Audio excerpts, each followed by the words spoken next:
Ammamma 7th anniversary sale. Win iPhone 17 and 776 crazy gifts. Support చేయండి, dosa batter ఫ్రీగా పొందండి. సంచలన బ్యాటింగ్తో గుజరాత్ టైటాన్స్ కెప్టెన్ శుభమన్ గిల్ చరిత్ర సృష్టించాడు. ఐపీఎల్ 2026 క్వాలిఫైర్ 2 మ్యాచ్లో బ్యాటింగ్తో శివతాండవం చేస్తూ తన జట్టును ఫైనల్ రేస్కు తీసుకెళ్లాడు. ములాన్పూర్ స్టేడియం సాక్షిగా క్లాస్ షాట్లతో హోరెత్తించిన గిల్ రాజస్థాన్ రాయల్స్ నోట్లో నుంచి విజయాన్ని లాగేసుకున్నాడు. మైదానంలో గిల్ బ్యాటింగ్ ఊచకోత కోస్తుంటే గ్యాలరీలో అతని తండ్రి లక్ష్వీందర్ గిల్ చేసిన వినూత్న సెలబ్రేషన్ ఇప్పుడు ఇంటర్నెట్ను షేక్ చేస్తుంది. దివంగత పంజాబీ సింగర్ సిద్ధు మూసేవాలాను గుర్తు చేస్తూ ఆయన చేసిన థై స్లామ్ డ్యాన్స్ సోషల్ మీడియాలో సెన్సేషన్ గా మారింది. టాస్ గెలిచి మొదట బ్యాటింగ్ చేసిన రాజస్థాన్ రాయల్స్ బోర్డు మీద 215 పరుగుల భారీ లక్ష్యాన్ని ఉంచింది.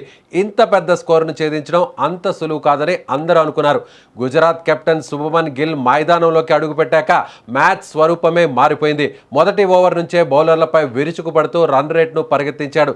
పేస్ బౌలింగ్ను బౌండరీల అవతలికి పంపుతూ స్పిన్ బౌలింగ్ను సిక్సర్లతో చెడుగుడాడుకున్నాడు. స్టేడియం నలుమూలలా క్లాసిక్ షాట్లతో క్రికెట్ అభిమానులకు కంటి మీద కునుకు లేకుండా చేశాడు.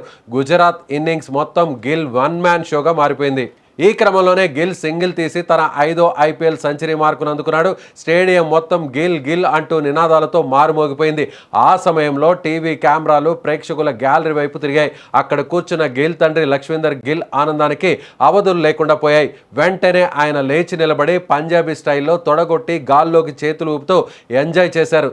సిద్ధు మూసేవాలా స్టేజ్ మీద చేసే ప్రసిద్ధ థై స్లామ్ సెలబ్రేషన్ను తండ్రి లక్ష్వీందర్ ఇక్కడ రిపీట్ చేశారు. సరిగ్గా అదే రోజు సిద్ధు మూసేవాలా వర్ధంతి కావడంతో పంజాబ్ అభిమానులు ఎమోషనల్ అయ్యారు. మూసేవాలా జ్ఞాపకాలను గిల్ తండ్రి స్టేడియంలో పునఃసృష్టి చేశారంటూ ఆ వీడియోను నెట్టింట తెగ షేర్ చేస్తున్నారు. హోమ్ గ్రౌండ్ పంజాబ్లో ఆడుతున్న గిల్ ఈ 2026 సీజన్లోనే అత్యుత్తమ ఇన్నింగ్స్ను క్రికెట్ ప్రేమికులకు బహుమతిగా ఇచ్చాడు. బౌలర్ల వ్యూహాలను చిత్తు చేస్తూ ఒత్తిడిలోనూ అసాధారణమైన క్లాస్ను ప్రదర్శించాడు. ఈ అద్భుతమైన ఇన్నింగ్స్తో గిల్ ప్రస్తుత ఐపీఎల్ సీజన్లో 700 పరుగుల మైలురాయిని విజయవంతంగా దాటేశాడు. ఆరెంజ్ క్యాప్ రేస్లో దూసుకుపోతూ గుజరాత్ టైటాన్స్ జట్టును వరుసగా మరోసారి ఫైనల్ చేర్చిన ఘనతను సొంతం చేసుకున్నాడు. క్వాలిఫైర్ 2లో లభించిన ఈ భారీ విజయంతో గుజరాత్ క్యాంప్లో జోష్ పెరిగింది. ఇక ఆదివారం నాడు జరగబోయే గ్రాండ్ ఫినాలేలో రాయల్ ఛాలెంజర్స్ బెంగళూరుతో గుజరాత్ టైటాన్స్ తలపడబోతుంది. ట్రోఫీని గెలిచేందుకు బెంగళూరు గుజరాత్ జట్లు వ్యూహ ప్రతివ్యూహాలతో సిద్ధమవుతున్నాయి. గిల్ ఫామ్ చూస్తుంటే ఆర్సీబీ బౌలర్లకు ఫైనల్లో భారీ ముప్పు తప్పేలా లేదు.